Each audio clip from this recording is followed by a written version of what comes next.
Num num. Birdie num num.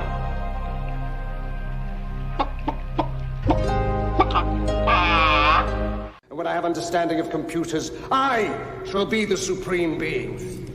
God isn't interested in technology. He knows nothing of the potential of the microchip or the silicon revolution. Look how he spends his time. 43 species of parrots. Nipples for men. Don't do that, Jesus Christ! You're gonna get me killed! Out of here! Oh, Billy. I have nipples, Greg. Could you milk me? Welcome, everybody, to Aeon Byte. Welcome to the desert of the real and to a world where men still have nipples. I wonder if the Wizard of Oz has nipples. Well, that's what we're going to find out today, among many other things. So very excited to see everybody here on this Friday day. And a very special show where we will be talking about the occult secrets behind the Wizard of Oz. And with us, I can't think of anybody better to take us down that rabbit hole, or more like through that yellow brick road, than David Block. David, thank you very much. And thank you very much for coming, and good to see you. Yeah, same, Miguel. Thank you for having me. And it's a pleasure to be here again, once again, with another movie this time, The Wizard of Oz. And it's a very interesting movie. So it will be very interesting, I hope. It should be. I mean, the Wizard of Oz has such a cultural factor in the West, and I mean, so much has been written about it. I, as a kid, read all the books beyond the one that we know. I thought they were amazing, and even in Chicago, I used to live across the street, or there's a park, Humble Park, where Frank Baum himself would go there during the day and sit on a bench and write The Wizard of Oz. So it was very interesting to see that, and to me, it was an important place, if you would. And with us too, we've got the Moondog, Vance. Vance, how are you doing? I'm okay this morning. Doing fine. I guess this is a show where we'll make an exception and we will allow straw man arguments. yeah. Just make sure you don't forget your brains, people. Don't forget your brains. Yeah. Don't let, if not the chat will turn into the Chatico, as we like to say here. Yeah, and don't be cowardly lions and fail to ask your questions via super chat. There you go. Yeah, and for the audience too, if you get a chance, and maybe Vance, you can share the link. You wrote a good blog post for the website called The Wizard of Oz, GM. Oh, yeah. And you break down sort of the basic, or the most striking Gnostic themes of The Wizard of Oz. I had forgotten about that one. It's a while ago. Good article, and everybody should check it out. All right. Well, I don't have much housekeeping. On Monday, we will do a show on Hellenistic astrology, Monday night, for another AB Live, so check it out. Our guest, her first name is Alexandra, so it's perfect, and you will enjoy her work, and she will also give a very nice visual and audio presentation. Other than that, some news coming in a few weeks about Gnosis, as it's being set in stone. I don't want to give too much away right now, but plan on it being August 9 and 10 of this year at the Theosophical Society, but more to come, and you'll see it's going to be great. So other than that, David, shall we get started, or you be the wizard now? That's great. Yeah, let's start. So we can get through the presentation. I hope we will have it done. Yeah, Decoding the Wizard of Oz. I have done this before, but in Swedish. And I have chosen to divide the presentation in 14 chapters. And 14 is a number that will come up many times in this presentation. I thought it was a good idea to have 14 chapters. Well, chapter 1 is introduction. Chapter 2, Lehman, Frank Baum. 3, Allegory and the Narrative. 4, 322 or 322. 5, Podesta. 6, Emerald City and the Shooting Star. 7, Over the Rainbow. 8, Gamaliel, the Moon. 9, Liber O, 77. 10, Decoding Podesta. 11, The Yellow Brick Road. 12, The Wizard. 13, Red Shoes, and 14. I'm sorry about this one, ladies, but it is Glinda is a bitch. That was my favorite one when I saw it. Like David's gonna make a lot of friends today. Yeah. Don't throw me overboard yet. Yeah. Well, listen to what he has to say. Yeah. Yeah, for sure. And as always, you are my judge, but I will come against you with all evidence I got, but you are the one who chooses to judge for me or against me. And as I said before, I have done this 2 times in Swedish before. One on a lecture and one on internet. The one on internet have disappeared. It was in Swedish, on a Swedish channel. Had quite many views, so 35,000 or something like that. It's quite big for a Swedish thing, and this is in English, so we'll see how it will turn out. But I rather want quality than quantity, so I don't. Number of views doesn't mean that much. No, engagement, that's what matters. Exactly. And I think this is the perfect audience for my presentation. I really think so. Now, before we go to the movie and the book, I have to talk a little about the background. And please bear with me. I will go into the movie soon, but I have to put out some information before. Well, Frank Baum did the book like 1900. Write the book 1900. And during this time, you had an esoteric revival. A lot of esoteric organization started to come about. And this is esoteric organization didn't have, they have similar ideas, but also different ideas, right? And a lot of it came with some Christian baggage. And the Theosophical Society, you had Rudolf Steiner, and a huge topic for them was about technology. And Rudolf Steiner saw that technology can be used for good and for bad. And this became a struggle, I think, within the esoteric organization, where Golden Dawn, Thelema, was still into the spiritual stuff mentally, but it turned on the other direction with Jack Parson and people like that who took over after Crowley. And I think Rudolf Steiner saw this.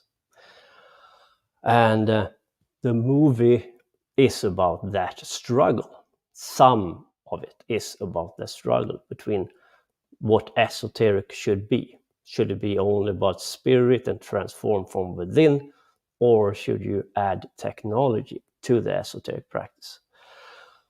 And I think that's one of the themes in The Wizard of Oz, the movie. Now I'm going to decode the movie, and people have a hard time to see that the movie and the book are 2 different things. It is based on the book, but major changes, I made it into a complete different narrative. So if you have decoded the book, the book have a nice message, nothing wrong with it, and Frank Baum had a good intention with it. But the movie is another thing.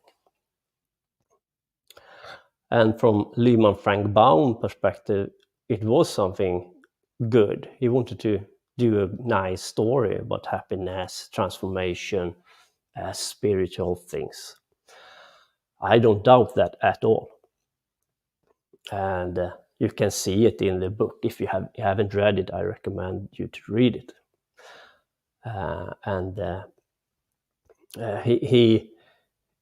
He got the inspiration from the Esoteric and the Theosophical Society, and it was a kind of a Theosophical allegory, the book. And yeah, but the movie is a little bit different. Now he did 14 books, and this 14 will come about a couple of times there. The book was written 1900. He was a member of the Theosophical Society. A lot of theaters, books came about before the movie. So it was a huge thing before the movie came, 1939. And you can see that Frank Baum was already dead when the movie was made. Therefore, he couldn't have anything to say about it. His wife was still alive, if I don't remember wrong there. So, all right, what is an allegory? As a literary device or artistic form, an allegory is a narrative or visual representation in which a character, place, or event can be interpreted to represent a meaning with moral or political significance. And I think the movie have used this in a more broader way than what was intended with the book.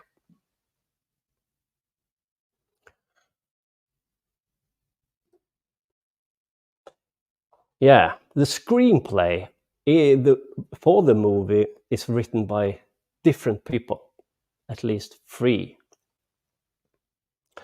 And it was rewritten, and it was a huge struggle to get it made. And a very interesting person was Noel Langley. And this Noel Langley objected to the changes and lamented the final cut upon first seeing it, but later revised his opinion. And I can understand that he wasn't that happy. Doesn't mean that the movie is bad, but the narrative is changed in it. And it became about one main theme in the movie became about technology.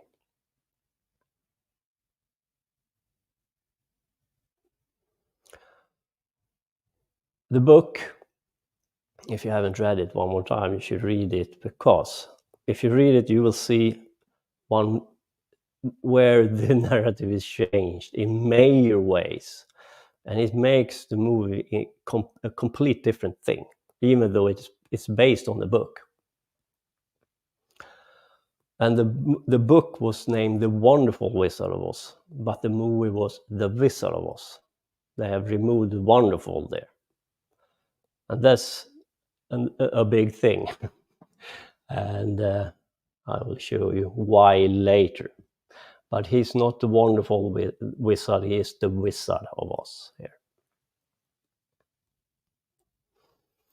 One major difference is of course the shoes, and everybody talks about it because it's a very easy thing to spot and see. But they don't think about what it means to change it and what happens. And you have to understand that if you want to understand the movie. Now, why did they change the silver shoes to red shoes? What is the meaning behind that?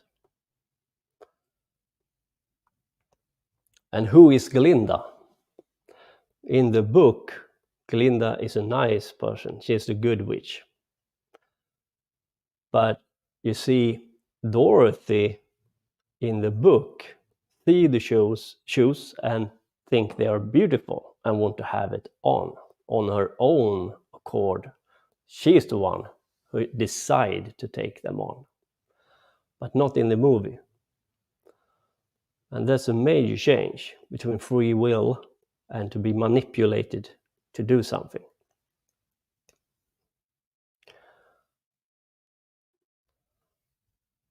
And the wizard, who is he? I'm sure that Frank Baum had another thing in his mind when he did the book, but the wizard become a person in the movie. And I will tell you exactly who the wizard is and why I think he is that person. And that's a very important thing as well. But he is a real person, according to me. But Frank Baum didn't have that in mind when he did the book. Like, he is a person in the movie, but not a real living person who existed. There was a person, I don't know if I still have, it probably is, Martin Leeds is his name. And he decoded the movie, or he decoded the podesta, the hand, 14 and a fish. Martin Leeds came to the number 322 and skull and bones. But I think maybe that's a minor symbology here. There are more deeper meanings behind this 14 and a fish thing. And I'm going to decode podesta on a deeper level. But he's on to something, and it's correct to say that is something to that it is something to that. But skull and bones and 322 is really the number 66. If you break it down, you have if you take the different combination in 322, you have 3 plus 2 plus 2 is equals 7, 32 plus 2 equals 34, and 3 plus 22 equals 25. And if you add them up, you get 66. And if you take 3 times 22, you get 66 as well. So to say that it is 322 and skull and bones doesn't mean that much for me. But if we go deeper down with the number, we will have a more profound understanding what skull and bones mean by it. And we come, of course, to the Cliffortic tree, because the number 66 is a reference to the Cliffortic tree, to the tree of knowledge. And skull and bones, you have the skull and bones in the pirate flag. And you can claim it's a reference to Saturn, but it is more a reference to Thagirion, the black sun, where you have an image of death, burial places, skulls, bones, death, buried treasures. As in The Shining, when I decoded The Shining, you ended up in the golden room, where you had an elite hiding gold or mining gold. And pirates traveled over water. And water is, of course, Poseidon, Enki. But I don't want to go deeper in it than that, because when we analyze the movie, this is important, but not more than that. But remember, skull and bones, Thagirion, 66, Cliffortic tree, and skull and bones. And here you have the man, and Podesta is very satisfied. He has a cool cipher here going on. He has 14 and a fish. And I'm going to decode Podesta, because he's talking about a thing with the Wizard of Oz here. That's the main reason. There are layers upon layers of meaning. I go to the deeper meaning, because I liked deeper things. And of course, you can claim it's a reference to Cyrus and the 14 parts he was cut into, and his penis was eaten by a fish, traveling in a coffin down the waters, of course. And Isis resurrected him. Yes, that is one layer, but I want to go deeper than that. It's also about sexual magic and resurrection.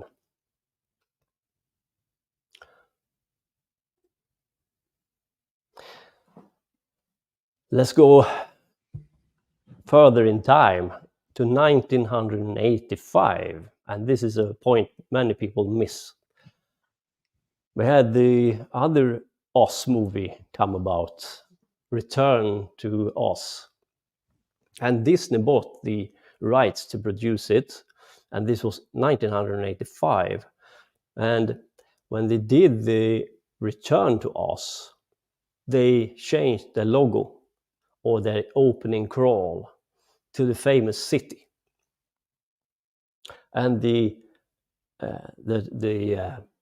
tower and the castle is based on a castle from Bavaria, and that maybe should tell some people. The Bavarian Illuminati, and you have a shooting star flying over the castle. And this came about right after the Return to Oz.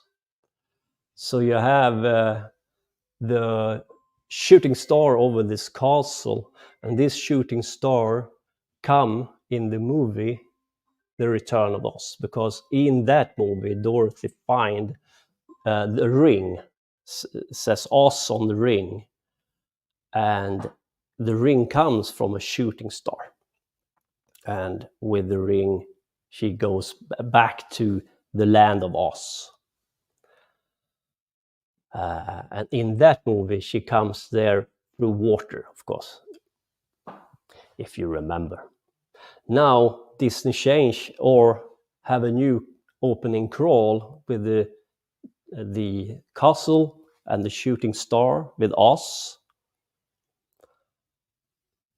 and that begins with this movie.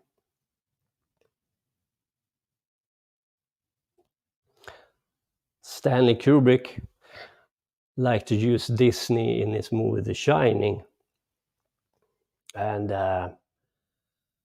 there's a reason for that, I have to say. Stanley probably didn't like Disney that much because he was on to them. They are not that nice, family-friendly company producing nice cartoons. And I'm not a Christian. I'm a left-hand practitioner, but the Christian is on to something here, sorry to say, but Disney ain't that nice and cozy. Yeah, agreed. In the movie The Wizard of Oz, Dorothy is singing One Day Over the Rainbow, and that's maybe the most famous scene in the movie. And she has her dog Toto behind her, and singing this famous song. And there's a reason for it. There's a symbology here. To pierce the rainbow or go over the rainbow. And Dorothy dreams and end up on the other side, in the Wizard of Oz, or on the yellow brick road, so to speak. And when we dream, we can end up on the other side of the tree and in Gamaliel, or in the astral realm. And dreams can be very real, can be sometimes we just dream of what we have done during the day, but we all have more profound dreams where we feel that what's going on here. And also you can have lucid dreamings, and you can really end up in the astral dream world. And this is a problem, of course, for people decoding this movie, because they do it from an atheistic materialist point of view and say, I wonder if she dreamt, or if was it real. It was real. She was there. She was in the astral, as real as this is real, kind of. You have your body here, so it's more important for you in that aspect. But to say that the astral is not important is a lie, and that it is only a dream. No, she ends up in the astral realm through dreaming, and then she ends up in Gamaliel, and the moon on the other side of the tree.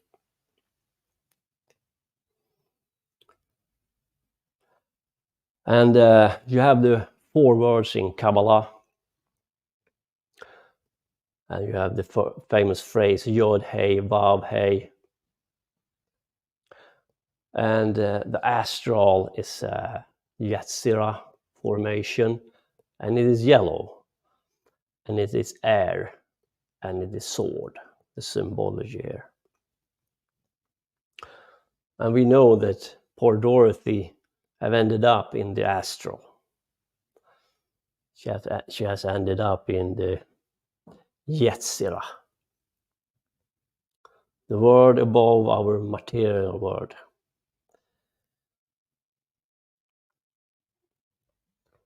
And she ends up in a tornado because a tornado is air, of course, and she gets blown up and going around this tornado in her house.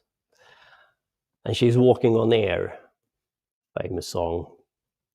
And the yellow brick road, sword, intelligence, dreaming. Now, you can do a lot of things with the tarot. There are layers upon layers upon layers of meaning.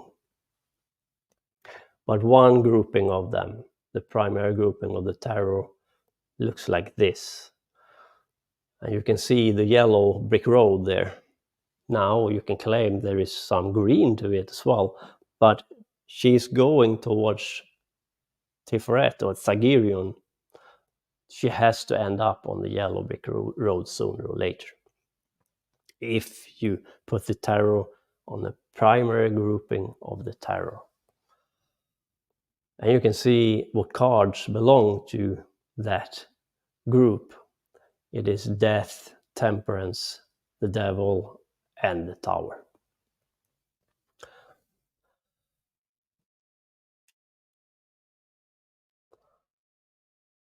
Now, if you go from Gamaliel to Thagirion, you have to cross the rainbow. Because it's the road that leads from Gamaliel to Thagirion that have a rainbow between those cliffords. So to go over the rainbow means that you have left the astral to the mental. You have gone even deeper into the metaphysical than astral or dreaming. Now you are left Kansas long behind you. Now you are in deep spiritual water or astral water.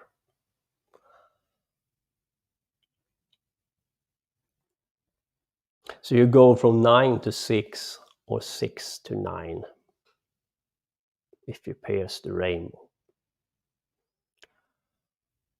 And of course, here is the famous song, she's singing about rainbows and stuff like that. It's not a coincidence. That song is an allegory on an esoteric path. Transformation, metaphysical, spiritual.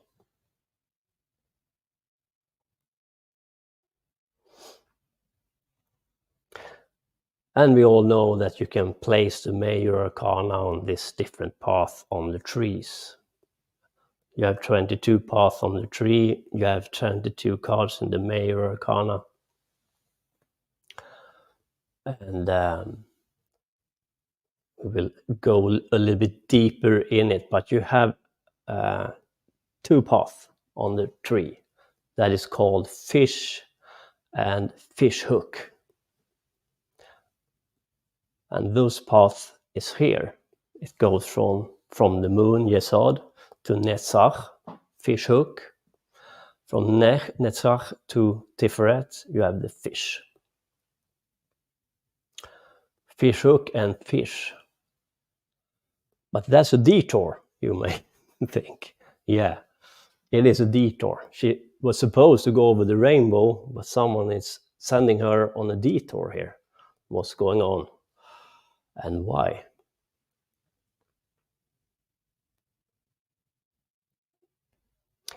So she goes from 9 to 7 and from 7 to 6.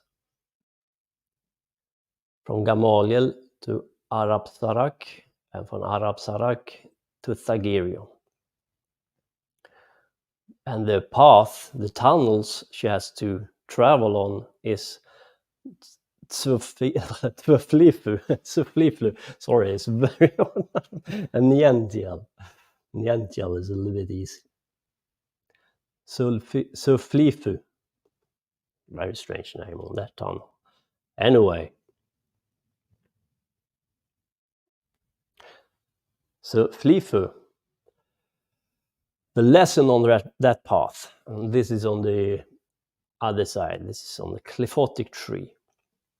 Then the path will become a little bit darker and harsher, of course. On these roads, in the cliphotic tree, the tunnel of Set, you will encounter visions, spirits, forces that will start to work on you. And of course, during this road, you're supposed to transform them, work with them, overcome them. But you can't be passive. This is a very mental, personal transformation. If you do it unconsciously, or if someone have fooled you into do it, then you don't transform anything. And that's a very dangerous thing, of course, and horrible thing to do. On this path, the lesson of the path are about recognizing and acknowledging female strength, which has to do both with the male attitude of assuming a superior role to a woman in the history of a patriarchal society, as well as with women who accept emotional slavery and view themselves as weak and inferior to men. And we have the Furious Born, and the Furious Born is winged creatures, but in the tunnel they are snake-like, it's reptilian-like, but in the movie they are apes with wings.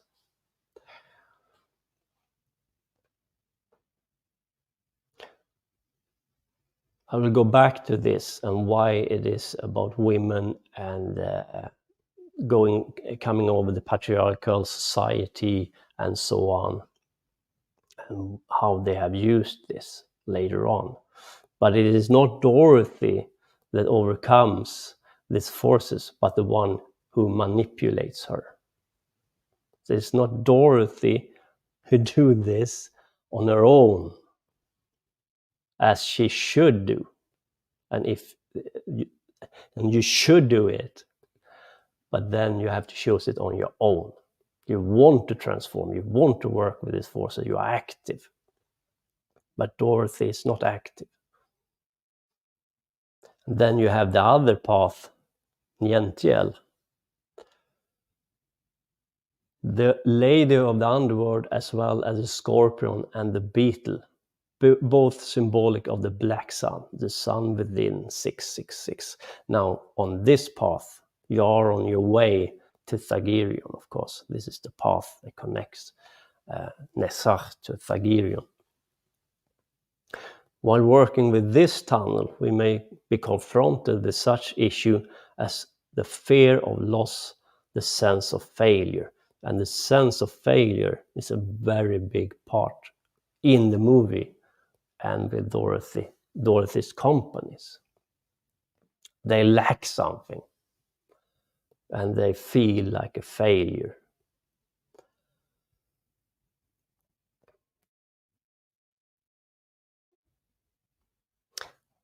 And we have the dog, Dorothy's companion on this road. And of course, Dorothy is the fool within the deck. And she has this dog, and the dog's name is Toto.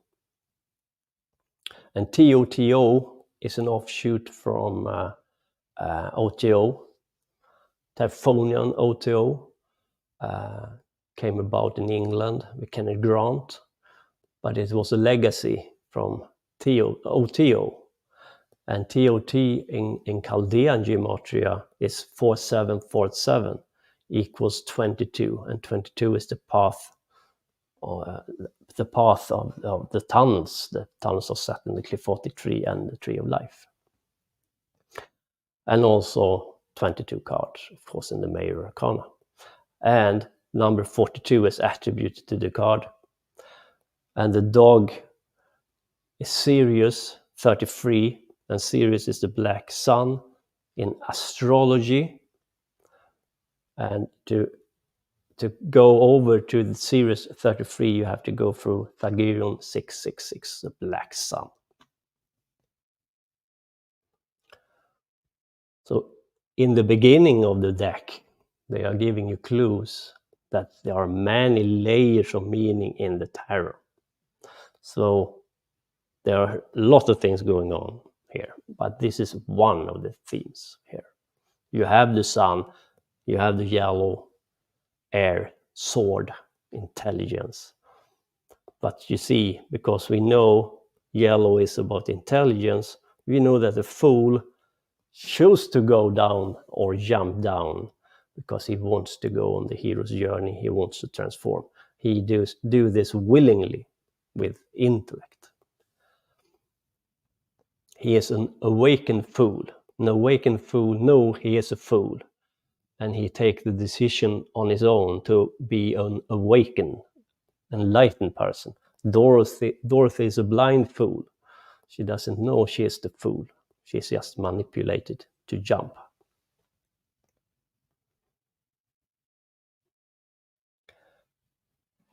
Now, a very famous thing in Thelema, in Oto, and Crowley is of course Liber O. And Liber O is 77. Liber 77. And Os becomes 77 in Chaldean gematria. And in this star, you can read Babylon. Now, it is not Babylon, but it is a word play here, right? Babylon refers to a bigger thing, a huge metaphysical or physical thing. But you see, they use words, terms in esoteric lore to send message here. I'm not going into Liber O 77, but many conspiracy theories have done so, and there are a lot of misunderstanding. Don't get me wrong here, I'm not out for Crowley, Thelema, or O2, but I will go into it. But you see, you can use information as you wish, for good or for bad. And powerful knowledge you can for sure use for good and for bad.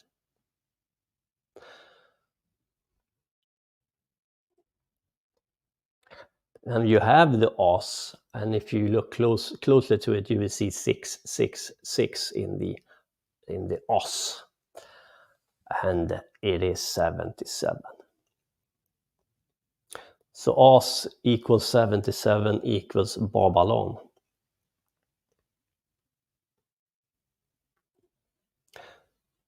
And Crowley is of course very famous for his 666 and the beast and the lion. I took the beast to be the lion, Leo my rising sun, and soul 666, the lord of Leo on which Babylon should ride. And you have the famous symbology here with the whore of Babylon, with the unholy grail, right? And of course, Crowley is the beast, and the lady is the whore.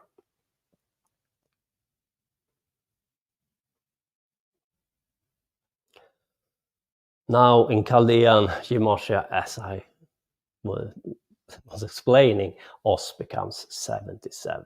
And here you have the gematria. And it's a very famous gematria and very used in esoteric lore and theory. And Crowley was very big on Chaldean gematria.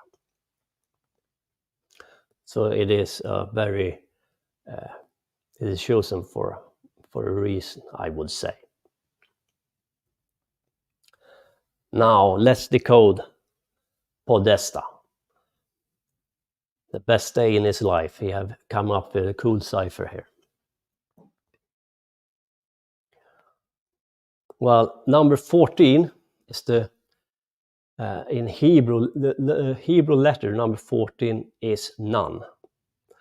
And none is a fish because every Hebrew letter is attached to a thing, a word. In this case, a fish. And the value of none is 50. So you have 14 plus 50 equals 64. 14, the number 14, the Hebrew none is the letter number 14, and plus 50 equals 64. Right? You have it here in a bigger version.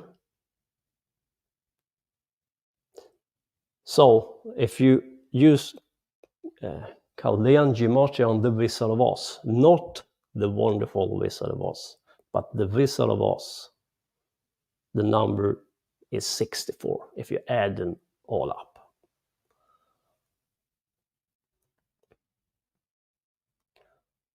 Now we know that Podesta is talking about the Wizard of Oz. 14 and a fish, the number 50, 64, in Chaldean gematria equals the Wizard of Oz. 14 is also a reference to the Temperance card, and Crowley changed it into art. And you see the rainbow behind the green lady. And temperance and art is about transformation, body fluids, to in a good way, to transform yourself through work with your temple, your alchemical temple. So this is not a evil thing if you use it correctly on yourself, because you can change your body by working. You can awaken your kundalini. You can do all sort of thing in your alchemical workshop, temple, body. But if you are evil, you can use others for that purpose. So it's nothing evil about the card, but I have to explain what the card is about. And there are much more going on with it. It is layers upon layers of meaning. But this is one of them, and it's a very alchemical card. And you have the rainbow behind the lady. And it is not I who state that, but Crowley himself in his book, where he explains his card. And to remind you, Dorothy, if I remember correctly, was green in the book, and then they changed it to blue. But both is a reference to Venus Netzach.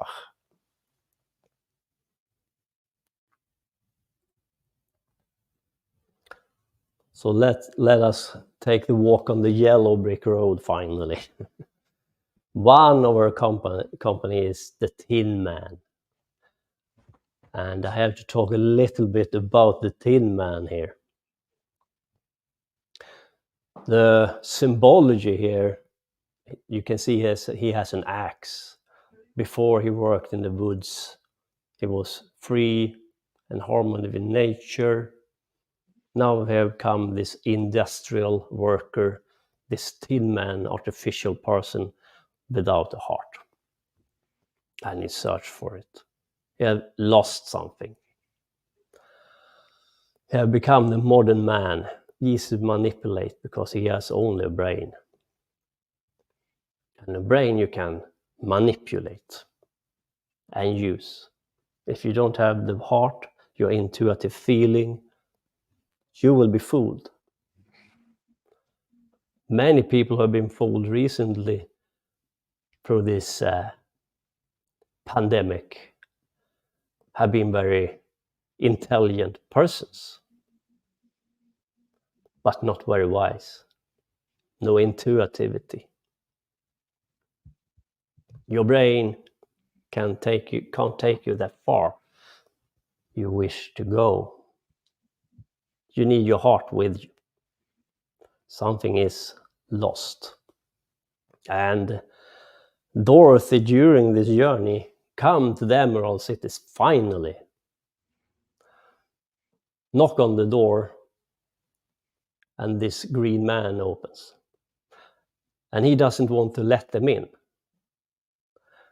And Dorothy become a little bit sad, and she explained to him, well, I have the red shoes on me. Glinda gave me the shoes. Now the green man changed his tone, and now they are very welcome because of the red shoes. Without these red shoes, she wouldn't be allowed in. It's because of the red shoes she can enter the Emerald City. And it is Glinda who have given them to her.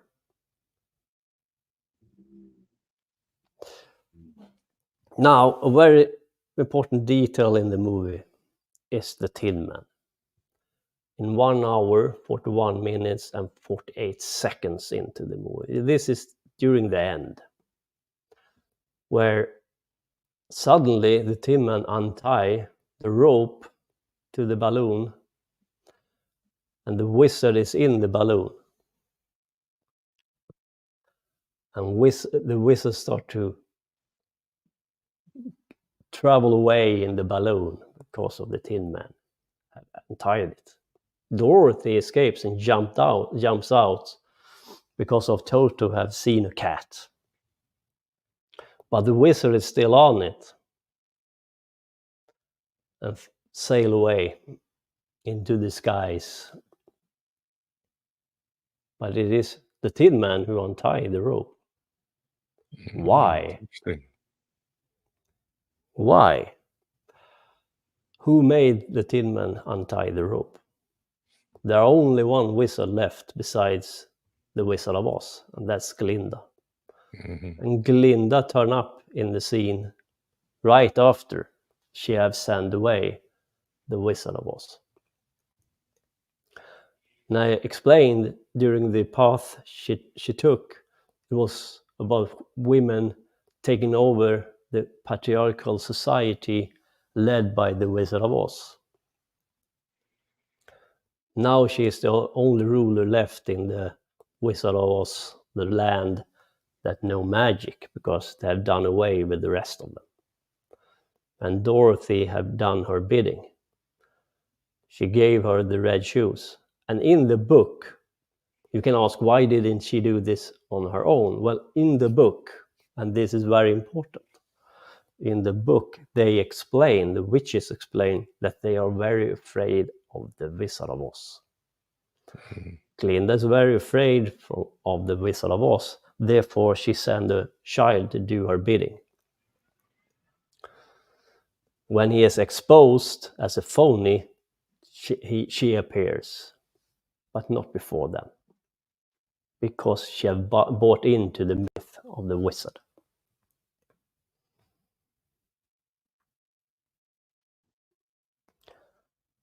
And Glinda is lying,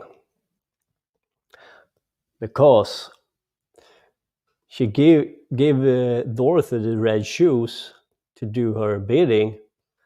Then she explains she could go home all along by clicking the heels.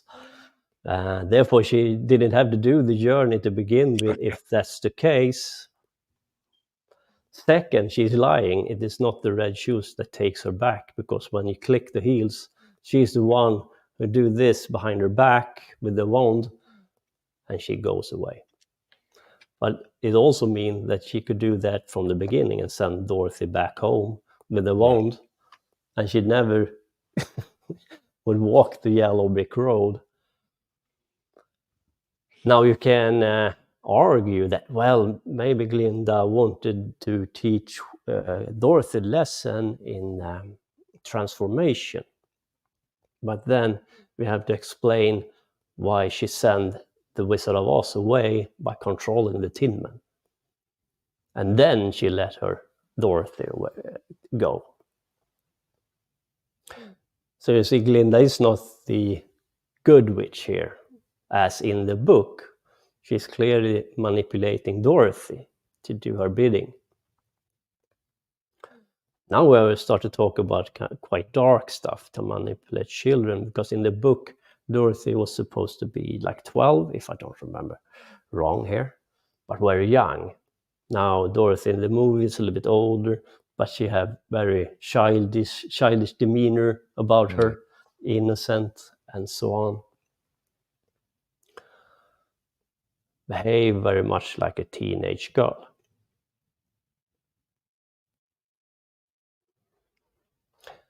So who is the wizard? Now, I would say it is Crowley. And don't get mad at me right away, or the one who loves Crowley, because that is not what I'm saying, that he is bad or that he is a phony. And my evidence for it is that Crowley did the book 777. It was a very famous book in gematria, in combination with the Lima and their methods and so on. If you want to understand the book, you have to use their method and be in the organization. But the book is still very famous. In that book, he's written about the Oz reference to the number 77. And you have the Babylon star. Gematria was a big thing for Alice Crowley. It's very important for him. And the book 777 is a proof of that. It was very big into gematria. And we know that Pythagoras was very big in gematria, number, math. And that is the reason why we use that today. It is Pythagoras' contribution to the esoteric esoteric as we do it here in West. And Pythagoras had a school in Babylon where he was the man behind the curtain, because he was behind the curtain and his students was in front of him. They didn't see him. He gave their knowledge behind the curtain. So you can claim that Pythagoras is the Wizard of Oz, but Crowley is the one who have taken the teaching to heart, or made it into a huge thing, I would say. Even did a book about gematria. Therefore, I think the man behind the curtain in the movie The Wizard of Oz is a reference to Crowley. And what are they saying with this? They are saying like this: thank you for your contribution, Crowley. You have done a wonderful thing, but you have only talking hot air, or talked the talk.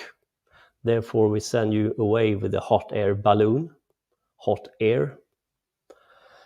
But we want to use your knowledge in a different direction. Mm-hmm. We have taken over and want to use your knowledge and esoteric practice in a different way. We want to add technology to it. After Crowley disappeared, you have Jack Parson taken over, and he was a rocket scientist. And technology become a bigger and bigger thing in the esoteric lore. You have the Nazis. Now, I don't see that Crowley was interested to combine, for example, esoteric lore with technology. I cannot see any proof of it. Therefore, I think Crowley wouldn't like what they have done. But I don't know, that is a huge enigma. But that's what I think right now. Rather, I think there is a group that have taken over Crowley's method and run in a different direction with it. that's become quite dark.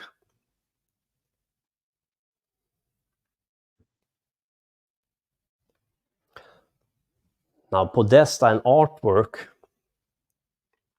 the card Crowley changed temperance to art, is art.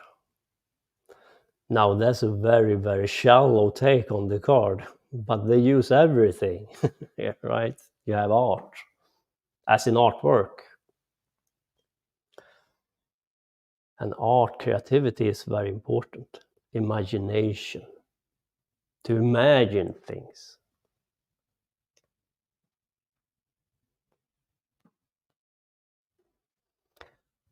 And I don't like their art, therefore I don't show you all of it. Bullshit art. But I want to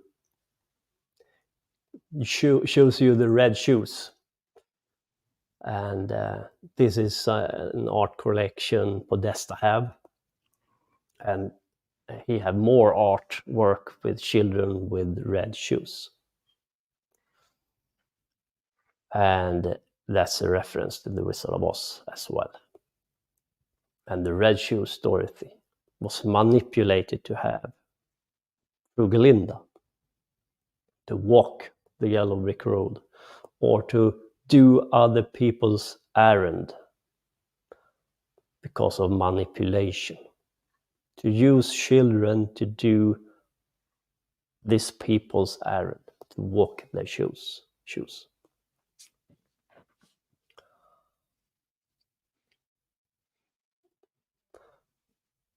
And Glinda is the one that gives Dorothy the shoes. Glinda is the one who have manipulated Dorothy. And one more time, in the book, it's a completely different matter. And this changed everything. Because in the book, she's the one who acts and chooses to have the shoes by her own accord.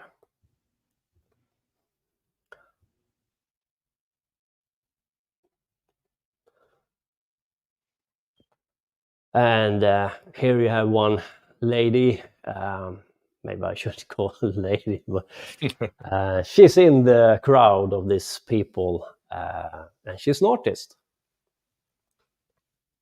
Miss She's Spirit doing Cooking. artwork, yeah. And she likes spirit cooking, and have very strange artwork in her gallery, you can say the least. And yeah, I don't know if I want to say more about that, but Linda is a bitch, I can tell you. I'm convinced. And we come to very deep, dark stuff. I'm sorry, but I'm not a conspiracy buff, as I always say, but I think if we're going to unravel what's happening today, we should talk about dark stuff as well. And as an esoteric, a left-hand practitioner, I know much more than the conspiracy theorists buff do. Therefore, I want to at least give my take on it. We know that during this time, technology became very powerful through the Second World War, the Nazis. You have Tesla. Between 1900 and 1950, our world was completely changed. Right. And we had an elite who didn't want to share the technology with you. They wanted to keep it for themselves, because that's how they control you, us. They are few and we are many. They use technology to control us, and if they show their hand, we will expose them as the wizards as they are. And this have gone on for thousands of years, but it has escalated after 1900 with Tesla. I will say that Tesla didn't create something new, but rather tapped into something very old, but managed to put it together. They destroyed the tower, but they kept the technology for themselves, of course. Don't ever believe that they destroy their their tools to control you. That's nonsense. They don't want to share it with you, but they don't destroy it. And you have the MK Ultra projects and Monarch projects, and it ended up in USA with the Nazis and the paperclip and so on, taking over a lot of Nazis. Of course, horrible people. And I know that people in the conspiracy theories have become neo-Nazis and Hitler is good and all of that shit. Look, the deep core of the Nazi was an esoteric core. And they wanted to combine esoteric method with technology in a very dark way. And as soon as you start combining these two, you have gone astray. And then for me, are the Nazis good or not is a remote point for me. You will always end up in the dead end. And it's hard for me to believe that the Nazis came over to USA doing experimentation on children and so on are good. No. It's just nonsense because they don't know better. And apparently you have to show sides. If the English and the are into the wrong, then Hitler has to be good. Maybe they're all garbage. Another way of control people. But here you have the combination of technology with children, metaphysics, the monarch butterfly is a rainbow, esoteric technology, body fluids and rape, floaters. And many people have come into the open and explained what have been done to them. This is not anything good. And today I have personal friends with personal experience of these experiments. So I can't go back into the blind. I know this is a reality. And this have gone on way too long. So what you see in Podesta and the people like around the Pizzagate and so on, they are just an echo from this. This mentality, this horrible technology in combination with esoteric method. You see, you have the spark, you're still a human, and children have a pure spark they want to take away and experiment on because they lack something the children have. We have something they lack. They want to use and abuse children to try to figure out what they have lost and how to replace that loss with technology instead. Then the children is walking their shoes.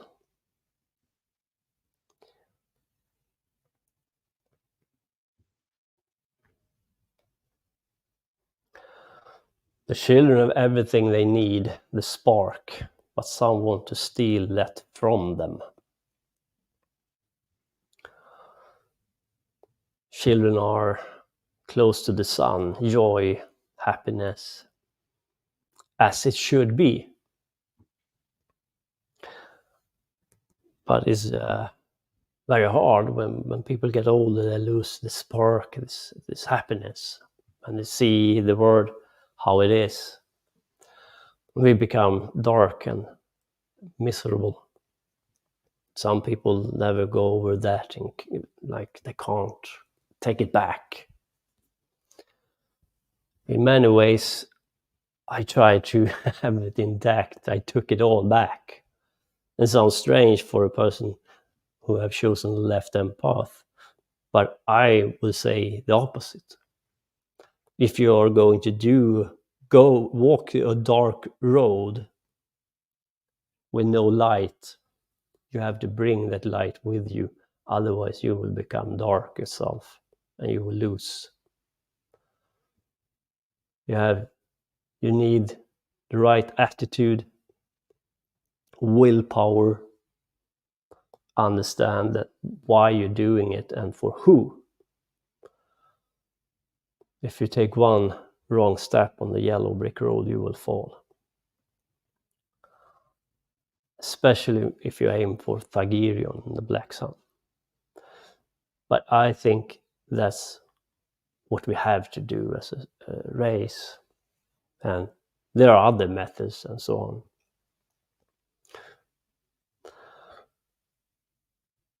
You see, this force mirror, which you can do from within, it seems to be always an echo from your temple, from within as above, as within, so. Right. Yeah. So what you can do from within, they do from outside. So you will have an manifestation of all of this. It seems to be two different archetypes playing out against each other. And the middleman is caught in between these archetypes. The people who want to transform through their own temple, through their own psyche and from within, and the people who manifest it outside of them because they lack the ability to do so. And then you have the middleman in between. And it seems that the children have been caught up with this.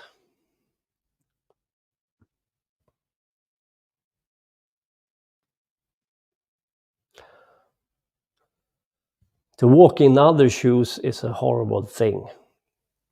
And we can see it today. And people make excuses all the time. I'm goddamn tired of it. I have to do this because I have white coat and I have a lot of bills I have to pay. Therefore, I give soldiers who go into war because the globalists wants it, not because they are threatened. They start war to get money, to increase their money, power, and young men go and fight the wars for them, dying on muddy fields. And the excuse is that they need work and money. We walk their shoes, and many of us do it on a daily basis. That's weakness. That's fear. They are manipulated. But there are no excuses for it, really. Just say no. And the biggest thing with this, for me, is that if adults do it, okay, you have your own way. But children haven't chosen to do so because they are supposed to be innocent and just play. And when you walk these people's shoes, and you can't even protect your children from this horrible people, then our race is in a very dire place, I have to say. At least you can wake up to this fact. But no, apparently not. Now, it is a very bad thing to take a wonderful book and do a movie with a lot of color, happiness, and then you have a dark theme behind it. Why? Because we are born with this. We want it to be good. We want it to be happy. And you see, they've manipulated us again. We don't want to see what's in the movie because we have read the book and become mesmerized by it. Therefore, we don't see what's in front of us. And that's another point. Doesn't mean that you can't see the movie.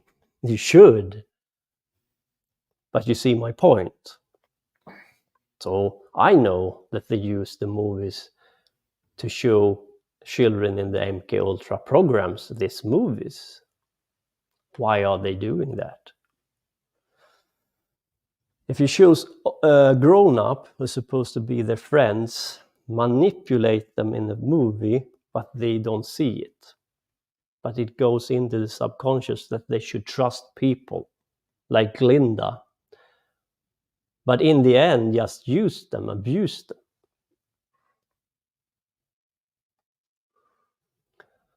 Take away their intuitivity, like I shouldn't trust these people. It's like they're buying into something that they shouldn't buy into. They should be skeptical and feel that something is off with it.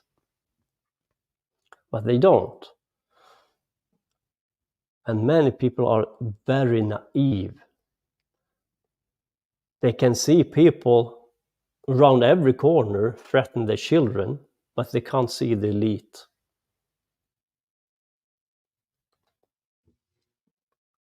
Something lost here.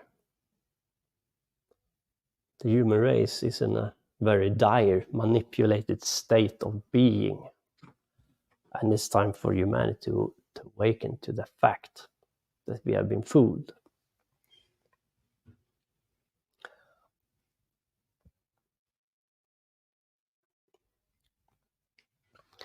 This is my analysis of the movie The Wizard of Oz. And as always, you are the judge. I have given you everything I got. I like you regardless of what you think about it. You see, I think it's very important that you have the right to draw your own conclusion about things.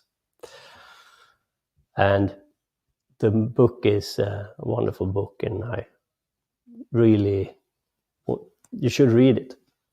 And you will see the same thing I have seen. And if you think about it, if you haven't read the book, you can't see where they have changed the narrative in the movie, then you can't understand the movie. You have to read the book and then view the movie. Now you see that they have changed things around here.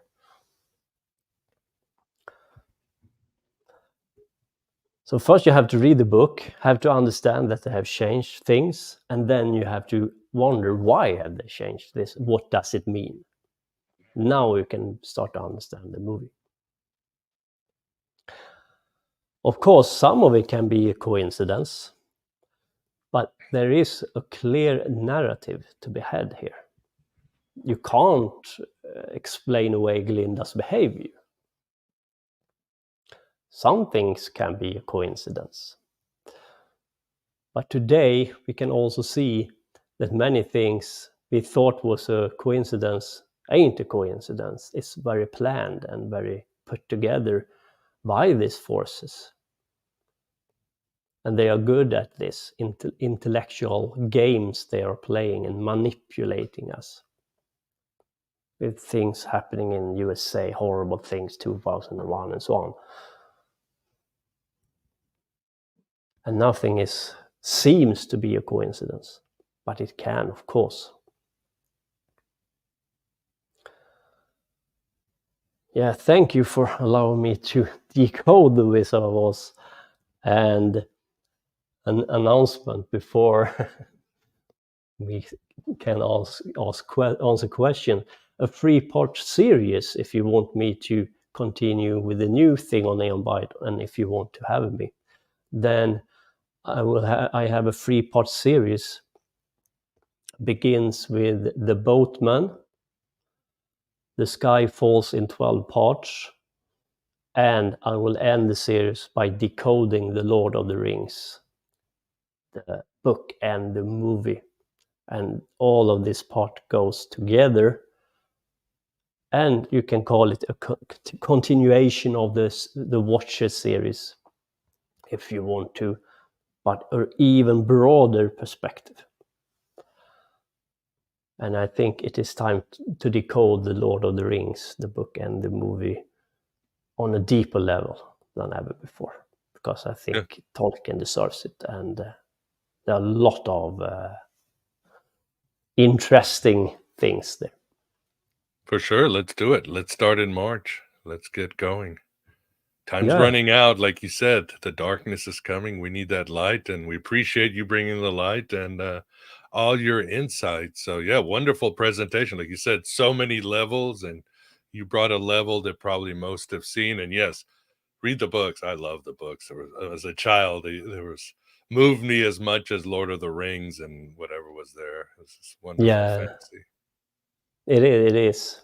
And I don't know about the rest of the books, but it would be nice to read them as well. Yeah, they're good. I read all 14. So I did the Osiris tour. So awesome. Great. Yeah. Vince, any questions from you in the audience? I'm going to let a cat out while you take care of that. Sure.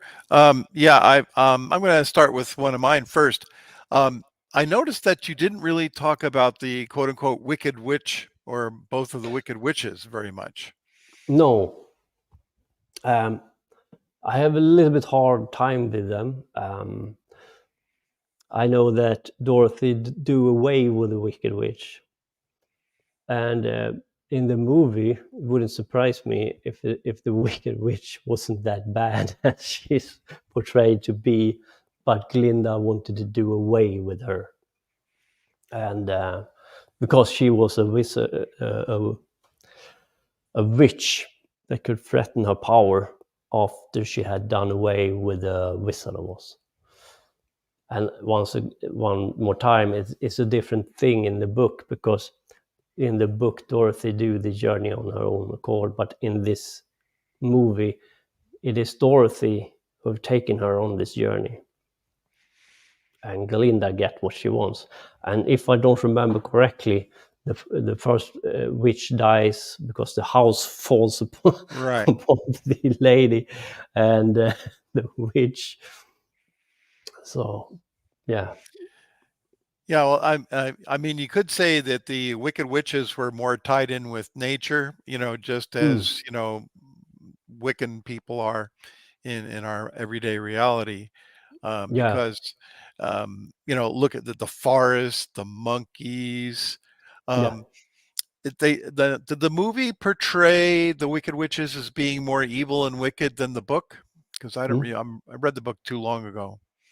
Yeah, can be like that. Yeah. Thank you, Vince. Yes, sounds as a good take for me, and because we are going from nature towards technology and society, really, on this yellow brick road. Oh, so definitely. Do away with the wicked witch is probably a theme there. Yes. Yeah, especially like when you see the Tin Man, who was, remember the living apple trees? The Tin Man was the one who was cutting down trees, and the trees with the apples were mad at him. And then yet water, which is a natural occurrence, is what caused the Tin Man to rust. So that's the kind of a depiction of that fact that nature tends to work against technology. Yeah, exactly. Yeah. And water is a very important element in method and esoteric lore and theory. Metaphysical water, spiritual water, astral water, and so on. So it seems which is weird, because that's how Dorothy did away with the Wicked Witch of the West, by throwing water on her. Yeah, it's a little bit contradictions there. And they had the drugs. You didn't mention that, the poppy field. Yeah, the drugs. For sure. Yeah, I think sometimes you don't know how long a presentation will take, and I thought would take much longer. Oh, sure. Oh yeah, there's so much you could dig into. I mean, Crowley is certainly advertised uh, romance with drugs and so Yeah, forth. yeah, So sure. Chester had a question for you, which is, do you think all these symbolic representations were consciously inserted by the movie creators, or is it possible summarized as a form of synchromystical impetus? I would also ask you to distinguish between the movie screenwriters and Frank Baum himself. Yeah, it seems there are many screenwriters, and I'm sure that different ideas was jumbled around and so on. But I also see a quite clear narrative as well. But something can be there by coincidence. You never know. I am a movie maker myself, and all kinds of things happen when you do movies.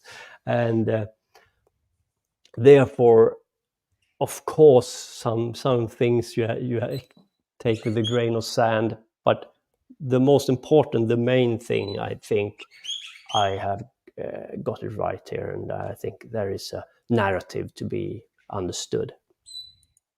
Very good.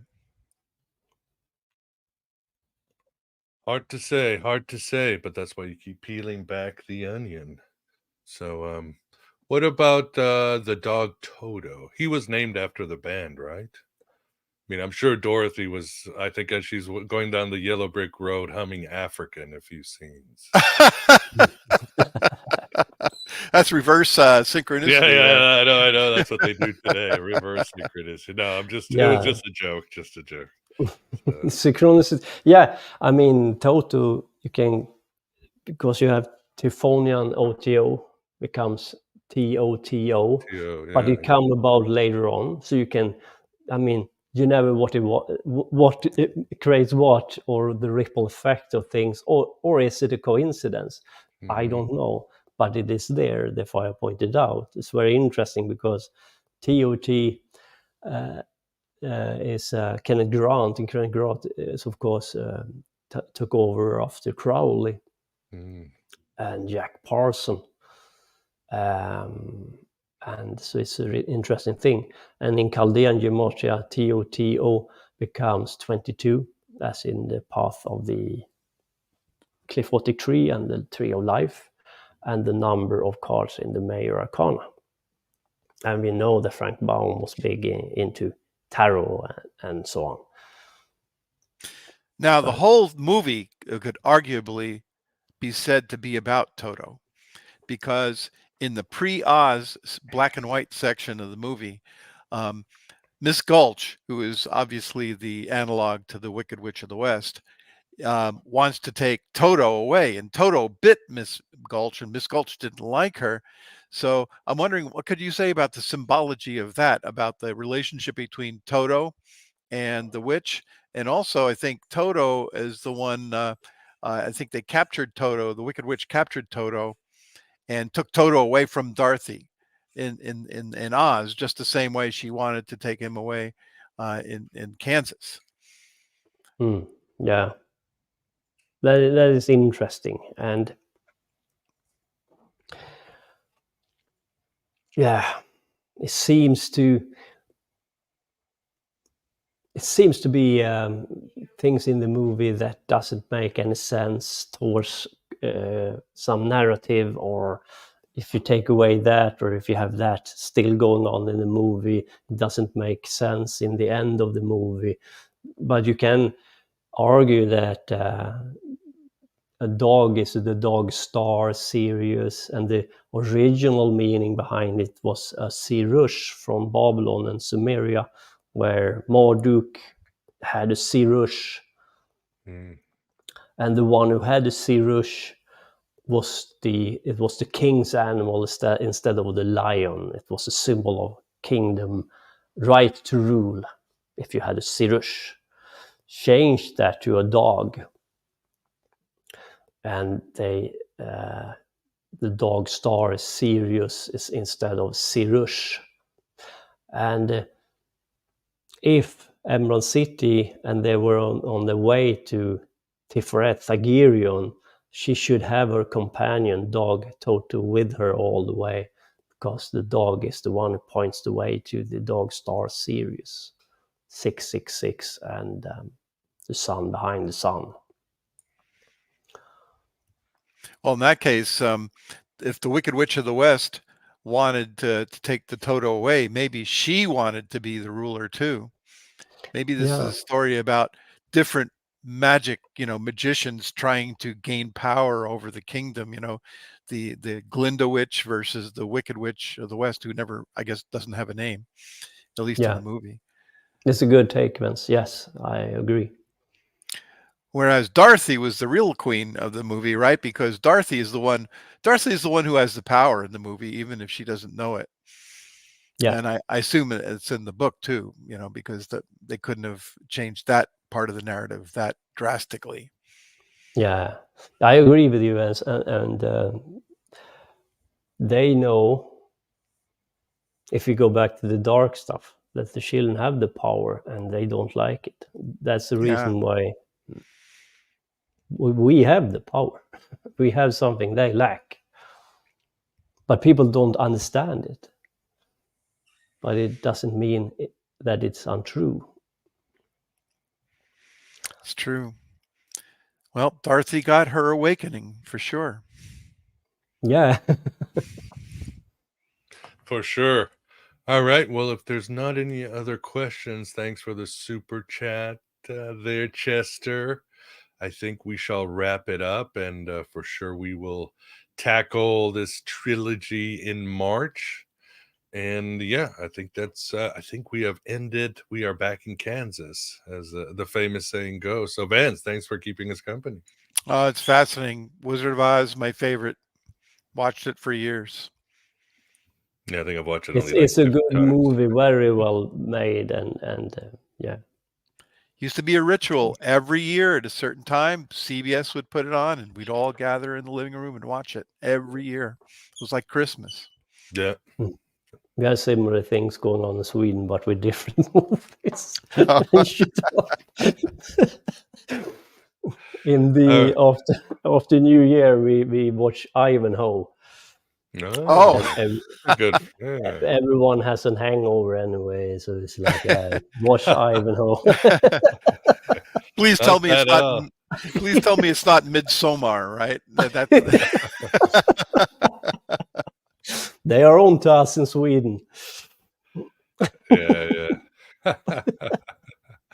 Well, awesome. Well, David, as always, thank you very much for your research and your insights, and taking us on a wonderful journey to see the wizard and back. Thank you, Miguel, and I will be back if you want me. And for sure. Yeah, we're only getting started. I love it. Well, everybody else, thank you for being here. Appreciate the support. Please subscribe and like, and have a good weekend. Certainly write your own gospel, live your own myth. Hope you don't run into any flying monkeys on the way there, but if you do, well, just take it and enjoy it. What else can you do? But other than that, everybody have a good weekend, and we will see you on Monday for some Hellenistic astrology. Take care, everybody. Bye-bye.